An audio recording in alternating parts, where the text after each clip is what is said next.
बहुत बहुत स्वागत। आप देख रहे हैं एमपी अब तक और आपके साथ मैं हूं ललित प्रजापति।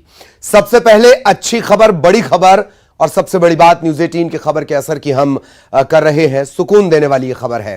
गृह मंत्री ने जेल प्रशासन को आदेश दिए हैं कि जेल में बहनें अपने भाइयों को राखी बांध सकेंगी। वो भी सिर्फ आज नहीं, आज और कल राखी बांधी जा सकेगी। न्यूज 18 ने प्रमुखता से खबर दिखाई थी। अब इस खबर के पीछे चलते हैं। कई जगहों से यह तस्वीर आई कि जेल ने यह कहा, अचानक से जेल प्रबंधन की तरफ से कहा गया कि संक्रमण के मद्देनजर और तमाम दूसरी दिक्कतों के मद्देनजर राखी बांधने नहीं दी जाएगी, आप राखी को काउंटर पर रख दीजिए। अब अंदाजा लगाइए उन बहनों का जो पिछले 3 सालों से, तकरीबन 3 सालों से अपने भाइयों की कलाई पर राखी नहीं बांध पा रही हैं। एक दिन का वक्त होता है। बहनों की नाराजगी सामने आई इस शक्ल में। एक तरफ आप देख रहे हैं विरोध के शक्ल में यह सामने आई। न्यूज 18 ने प्रमुखता से इस खबर को दिखाया और आखिरकार उसका असर हुआ। में आया कि कुछ जगह पर बहनें को जेल में राखी बांधने में दिक्कत आ रही है। मैंने डीजी जेल और एसीएस जेल को कहा है, मध्य प्रदेश में आज और कल, गुरुवार और शुक्रवार 11 और 12 तारीख सभी बहनें जेल में अपने भाइयों को इस पवित्र त्योहार पर राखी बांध सकेंगी, ऐसे निर्देश जारी किए गए हैं। और न्यूज 18 ने एक बार फिर सामाजिक सरोकार और अपनी जिम्मेदारी को निभाया है। यहां तक कि हमारे रिपोर्टर ने वहां इंतजार कर रही बहनों से राखी भी बंधवाई। जेल में बंद कैदियों को राखी बंधवाने की छूट दिलवाई। गृह मंत्री ने राखी बांधने के आदेश दिए हैं। दरअसल ये कलाई आप देख रहे हैं, इस कलाई का आज के दिन बहुत महत्व है। बहनें इंतजार कर रही थीं, प्रबंधन ने कह दिया नहीं, अंदर तो कलाई पर राखी तो बांधने नहीं दी जाएगी, काउंटर पर रख दो। उदास हो गई, आंसू गिरने लगे। ये कलाई आप देख रहे हैं जितेंद्र की कलाई है। जितेंद्र ने कहा कोई बात नहीं, भाई को आप राखी नहीं बांध पा रही हैं, आप मुझे राखी बांधिए। और इसके बाद जितेंद्र की कलाई पूरी तरह भर गई। रिश्तों के जज्बात के ये तार हैं जिन्हें समझने की जरूरत है। इस बात को समझा डॉक्टर नरोत्तम मिश्रा ने भी, इस बात को समझा। और एक दिन नहीं, अब 2 दिन जो बहनें हैं जिनके भाई जेल में बंद हैं, वो अपने भाइयों को राखी बांध सकेंगी।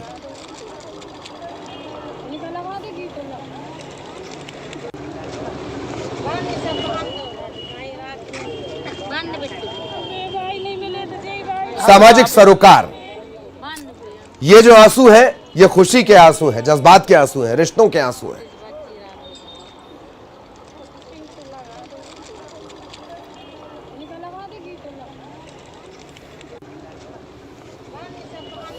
तो कैदियों को राखी बंधवाने की छूट मिली है। अब बहनें अपने भाइयों को जो किसी कारण से जेल में हैं राखी बांधेंगी और ये वचन लेंगी कि जल्द से जल्द वो बाहर आएंगे और आगे से ऐसी कोई हरकत या एक्टिविटी वो नहीं करेंगे कि फिर से उनकी बहन को जेल में आना पड़े। वासु हमारे साथ जुड़ेंगे और फिर हम वासु के पास आपको लिए चलेंगे। वासु आपको नजर आ रहे होंगे। वासु, ये खबर सिर्फ खबर के असर का मसला नहीं है, ये वो खबर है जो सुकून देती है, समाज को एक संदेश देती है। वासु, अब बिल्कुल ललित जी, देखिए कहीं ना कहीं पत्रकारिता का जो पेशा है वो एक बड़े दायित्व को निभाता है। सामाजिक सरोकारों में पत्रकारों की हमेशा अग्रणी भूमिका रहती है। और आज जब अपने कैदी भाइयों को राखी बांधने बहनें पहुंची थी सेंट्रल जेल, लेकिन अवकाश होने के चलते वो राखी नहीं बांध सकी, तो वहाँ पर हमारे जो संवाददाता साथी मौजूद थे उन्होंने अपना हाथ आगे बढ़ाया और जो वहाँ पर बहनें मौजूद थीं उनसे उन्होंने राखी बंधवाई। और इससे कहीं ना कहीं एक बड़ा मैसेज गया। इस खबर को प्रमुखता से दिखाया गया कि बड़ी संख्या में वहाँ पर जो बहनें हैं वो पहुँची हुई हैं, जो अपने भाई को राखी नहीं बंध पा रही हैं अवकाश के चलते। उसके बाद खुद गृह मंत्री और जेल मंत्री जो है मध्य प्रदेश के नरोत्तम मिश्रा, उन्होंने इस पूरी बात पर संज्ञान लिया और व्यवस्था की गई कि जो बहनें हैं वो अपने भाइयों को वहाँ पर राखी बांध सकें। अब आज और कल रक्षाबंधन का जो पर्व है, जिस तरीके से आमतौर पर सभी लोग मनाते हैं, कैदी भाई भी मना पाएंगे और उनकी जो बहनें हैं वो जेल में पहुंचकर अपने भाइयों को राखी बांध सकेंगे। लेकिन एक बहुत अच्छी बात आपने कही कि राखी का जो त्यौहार होता है, भाई बहन को उसकी रक्षा का वचन देता है। बहन इस बात की प्रार्थना करती है कि भाई के जीवन से सारी समस्याएं, दुख, संकट दूर हो जाएं। और कहीं ना कहीं जब ये जो बहनें हैं जिनके भाई किन्हीं वजहों से जेल में बंद हैं, उनसे मिलेंगी, उन्हें राखी बांधेंगी, तो उनका आशीर्वाद और उनकी दुआएं जरूर उन्हें मिलेगी। और वचन वो ये लेंगे कि उनकी रक्षा तो वो अवश्य करें, लेकिन अपनी सजा पूरी ईमानदारी से पूरी करने के बाद, पूर्ण करने के बाद, मेहनत से पूर्ण करने के बाद एक बदला हुआ जीवन वो जिएं। जी बिल्कुल बिल्कुल वासु, बहुत बहुत शुक्रिया वासु आपका इस तमाम जानकारी के साथ। और ये तस्वीरें न्यूज़ 18 फख्र के साथ ये कहेगा कि हां, हमने इन आंसुओं को खुशी में तब्दील किया है। साथ ही जो हमारे सहयोगी हैं अब वो फख्र के साथ ये कह सकेंगे इन तस्वीरों के साथ कि हां, पूरे सूबे में ना सिर्फ न्यूज़ 18 के चाहने वाले हैं बल्कि उनकी बहनें भी पूरे सूबे में हैं।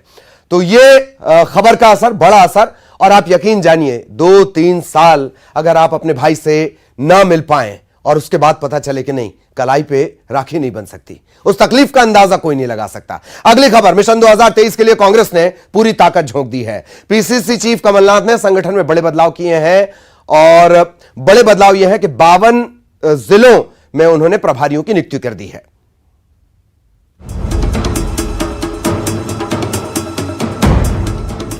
कांग्रेस जी जान से मिशन 2023 में जुट गई है। इसी क्रम में पीसीसी चीफ कमलनाथ ने संगठन में बड़े बदलाव किए। सभी 52 जिलों के लिए प्रभारी नियुक्त किए गए हैं, जो जिले में कांग्रेस के सभी संगठनों के बीच समन्वय का काम करेंगे। जिला प्रभारी मंडल, सेक्टर और बूथ के साथ मतदाता सूची जैसे कामों की निगरानी करेंगे। बाल कांग्रेस के लिए विधानसभा कैप्टन और वाइस कैप्टन की नियुक्ति की जिम्मेदारी भी जिला प्रभारी पर होगी और जिला अध्यक्षों की तरह प्रभारी फैसला ले सकेंगे। 2023 के चुनाव के लिए परफेक्ट उम्मीदवार के चयन का जिम्मा भी प्रभारियों पर होगा। हर 10 दिन में जिला प्रभारियों को पीसीसी को रिपोर्ट करनी होगी।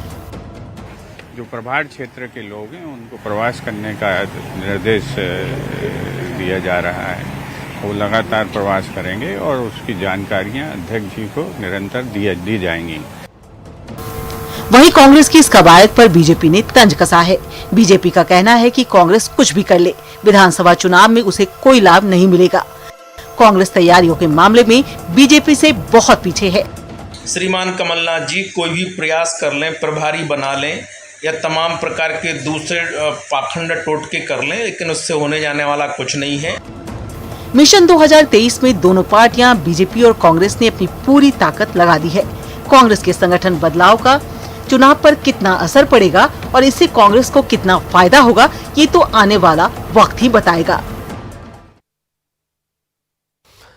इधर लाल सिंह चड्ढा फिल्म को लेकर हुए विवाद में मध्य प्रदेश के गृह मंत्री नरोत्तम मिश्रा ने अभिनेता आमिर खान को नसीहत दी है। गृह मंत्री ने कहा कि ऐसा काम ही क्यों करना कि माफी मांगनी पड़े।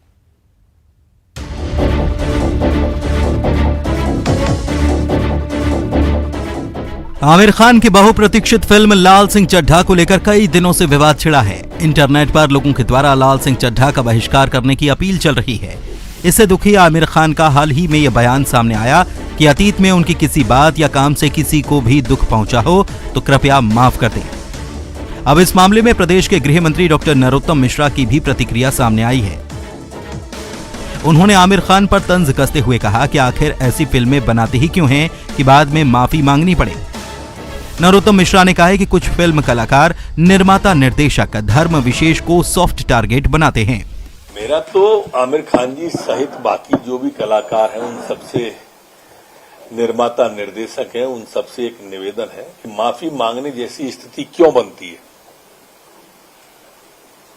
आप क्यों किसी एक धर्म विशेष को टारगेट करके, सॉफ्ट टारगेट मान के इस तरह के फिल्मांकन करते हैं कि आपको माफी मांगनी पड़े।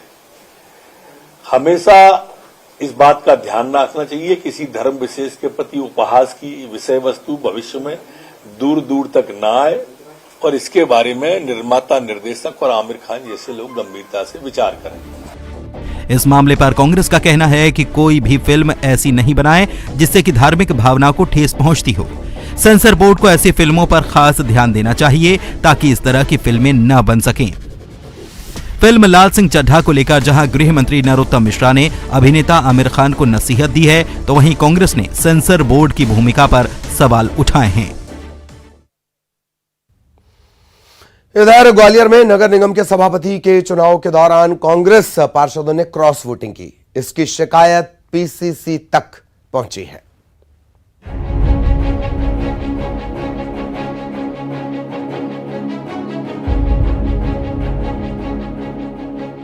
ग्वालियर में नगर निगम के सभापति का चुनाव संपन्न हो गया, जिसमें बीजेपी को जीत मिली है। इस चुनाव के दौरान कांग्रेस के पार्षदों ने क्रॉस वोटिंग की। कांग्रेस के विधायक और महापौर को इस बात की आशंका है। अब इस बात की शिकायत पीसीसी से की गई है। संगठन ने इस शिकायत को गंभीरता से लिया है और जांच के लिए 2 सदस्यीय टीम का गठन किया है। कि सभापति चुनाव में कांग्रेस पार्षद दल के कुछ सदस्यों द्वारा क्रॉस वोटिंग की शिकायतों को गंभीरता से लेते हुए प्रदेश कांग्रेस अध्यक्ष आदरणीय कमलनाथ जी ने 2 सदस्यीय जांच दल, जिसमें पूर्व मंत्री माननीय श्री मुकेश नायक जी, प्रदेश महामंत्री माननीय श्री डॉक्टर महेंद्र सिंह चौहान जी को रखा है। एमपी कांग्रेस ने पूर्व मंत्री मुकेश नायक और महेंद्र सिंह चौहान को क्रॉस वोटिंग की जांच का जिम्मा सौंपा है। 1-2 दिन में दोनों नेता मामले की जांच के लिए ग्वालियर पहुंचेंगे और जांच के बाद अपनी रिपोर्ट पीसीसी चीफ कमलनाथ को सौंपेंगे। आपको बता दें कि ग्वालियर नगर निगम में 57 साल बाद कांग्रेस की शोभा सिकरवार महापौर बनी है। वहीं 66 पार्षदों में बीजेपी के 34 और कांग्रेस सहित अन्य के पास 32 पार्षद हैं। 5 अगस्त को हुए चुनाव में बीजेपी के मनोज तोमर 34 मत हासिल कर सभापति निर्वाचित हुए थे। कांग्रेस और बीजेपी आजादी के अमृत महोत्सव के बहाने जनता में पैठ बढ़ाने की कोशिश में लग गए हैं।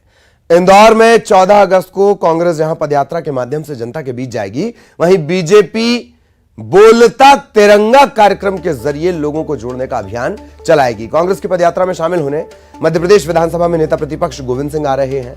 वहीं बीजेपी के कार्यक्रम में शामिल होने के लिए बीजेपी प्रदेश अध्यक्ष वीडी शर्मा इंदौर पहुंच रहे हैं। देश के महासपूतों ने देश के लिए अपना सर्वोच्च निछावर किया है। उन सभी की दास्तां, उन सबकी गौरव गाथा लोगों के बीच में, समाज के बीच में एक बार फिर जीवंत हो, इस महानाट्य के माध्यम से इसका भारतीय जनता पार्टी को अभी बहुत सीखने की जरूरत है। अब तिरंगे से वो जुड़ पाए हैं। आज तक कभी तिरंगे का महत्व नहीं समझे थे, अब घर घर ले जाके तिरंगा लगाने की बात कर रहे हैं। 1947 से लेकर आज तक भारतीय जनता पार्टी के नेताओं ने कभी ये स्वीकार ही नहीं करी। और अब झाबुआ से बड़ी खबर, बेरहमी से भरी खबर। महिला के साथ मारपीट की गई है। रूपारेल गांव की पूरी घटना है। महिला को निर्वस्त्र कर पीटा गया है। मारपीट की वजह अब तक सामने नहीं आई है। एसपी अरविंद तिवारी मौके पर पहुंचे हैं। कुछ लोगों को हिरासत में लेकर पूछताछ की जा रही है। वीडियो ये सामने आया है। मारा पीटा गया, निर्वस्त्र किया गया, बाइक पर जबरन ले जाने की कोशिश हुई। और झाबुआ के इतिहास के लिए ये पहली बार नहीं है।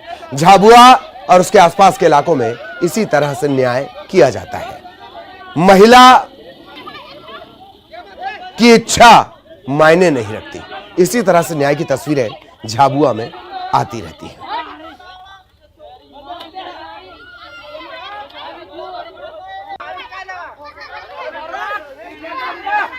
कुछ लोगों को हिरासत में लिया गया, पूछताछ उनसे की जा रही है। इस वीडियो के आधार पर कुछ लोग हिरासत में लिए गए हैं और शर्मिंदगी इस गांव से ज्यादा इस समाज के लिए शर्मिंदगी का विषय है। एक महिला को पूरे गांव के सामने निर्वस्त्र कर पीटा जाता है, बेरहमी से पीटा जाता है, लाठी डंडों से पीटा जाता है। इसके बाद इसे जबरन बाइक पर बैठाकर ले जाने की कोशिश होती है। कुछ लोग हिरासत में लिए गए, इनसे पूछताछ होगी। लेकिन क्या झाबुआ में इस तरह का ही पहला मामला है? झाबुआ या इस अंचल में ये कल्चर लोगों ने बना रखा है। वजह अब तक साफ नहीं हो पाई है। एसपी अरविंद तिवारी भी खुद मौके पर पहुंचे। जो लोग हिरासत में लिए गए उनसे पूछताछ की जा रही है। वीडियो में जो नजर आ रहे हैं, इसके जरिए अब आगे की कार्रवाई होगी। वीरेंद्र हमारे साथ जुड़े हुए हैं। वीरेंद्र, वजह साफ हो पाई? देखिए ललित जी, पूरा मामला इस तरह निकल के आ रहा है कि ये इस महिला की शादी 7 साल पहले जो रूपारेल के रहने वाले उनके साथ दूसरी शादी हुई थी और 8 महीने पहले ये अपने एक प्रेमी के साथ में चली गई थी जो मुकेश कटारा जिनका नाम बताया जा रहा था, और कल शाम को वापस से लौटकर अपने पूर्व पति के पास में पहुंची थी रूपारेल। तो आज सुबह मुकेश कटारा और अपने साथियों के साथ में रूपारेल पहुंचे। वहां पहुंचकर वापस जब इस महिला को उठा के ले जाने की कोशिश करी, वहीं पर मारपीट की जो पूरी घटना आपको दिखाई दे रही है ये वहां पर घटित हुई। तो अभी पुलिस ने फिलहाल 4 लोगों को हिरासत में लिया, जिसमें मुकेश कटारा भी शामिल है और 3 अन्य लोग भी शामिल है, और सभी के खिलाफ आईपीसी के अलग अलग धाराओं में मामला दर्ज किया है। जी ललित। चलिए, बहुत बहुत शुक्रिया आपका वीरेंद्र इस तमाम जानकारी के लिए। अगली बड़ी खबर, और खबर से ज्यादा ये सवाल है, जान से ये खिलवाड़ कैसे किया जा रहा है। तस्वीरें आप देखेंगे आपको भी अंदाजा हो जाएगा। बार बार समझाइश के बावजूद किस तरह से लोग अपनी जान जोखिम में डालते हैं, उसकी भी ये वानगी है। बाढ़ के बीच लोगों से भरी जेसीबी उतारी गई। पुलिया पर बाढ़ का पानी था, जेसीबी पर बिठाया गया। जेसीबी का जो सामने का हिस्सा होता है, जेसीबी में जो बैठने की जगह होती है, उसमें बैठाया गया। शिवना नदी उफान पर है। शिवना नदी को ऐसे पार किया गया। बिल्लौद गांव और नाहरगढ़ के बीच का रास्ता डूबा हुआ है। इस तरह से रास्ता पार किया गया। देख लीजिए, संख्या आप गिन सकें तो गिनने लायक संख्या नहीं है जितने लोगों की जान जोखिम में डाली गई।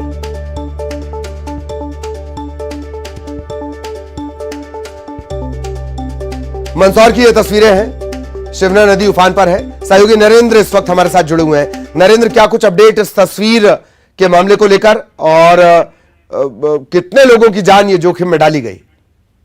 देखिए ललित जी, शिवना नदी जो है वो नाहरगढ़ और बिल्लौद के बीच में बनी हुई है, और उस पर शिवना नदी में हल्की सी बाढ़ भी आ जाती तो उसके ऊपर पानी आ जाता है, आवागमन बंद कर दिया जाता है। लेकिन जिस तरीके से ये जेसीबी में बुजुर्ग, महिलाएं, बच्चों को सवार करके ओवरलोड सवार कर रहे हैं, उससे आप अंदाज लगा सकते हैं। और इसकी चाल देखिए आप, जेसीबी की वो लड़खड़ा रही है।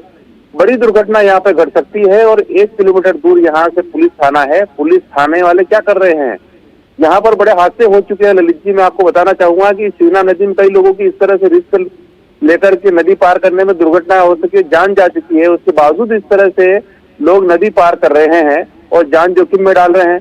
और जेसीबी, अगर ये जो जेसीबी जिसकी चल रही है अभी, इसका पता नहीं चला है कि किसकी है, लेकिन एक जेसीबी की कीमत 50-60 लाख रुपए होती है। निश्चित रूप से किसी रसूख कागज की ये जेसीबी होगी, और वो लोगों की जान जोखिम में डालकर के खुद अपनी जान भी जोखिम में डालकर के लोगों को इस तरह से नदी पार करा रहे हैं।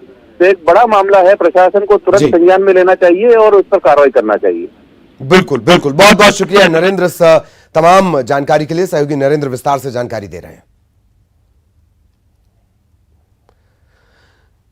और अब खबर सागर से, जहां कुएं में फंसे लोगों को निकालने की कोशिश लगातार जारी है। एसडीआरएफ की टीम लगातार कोशिश कर रही है। 3 लोग यहां अंदर गए थे, 2 शव यहां से बरामद हुए हैं। दुख की बात यह कि जो 2 शव बरामद हुए हैं वो पिता पुत्र के बताए जा रहे हैं। गैस का रिसाव लगातार हो रहा है।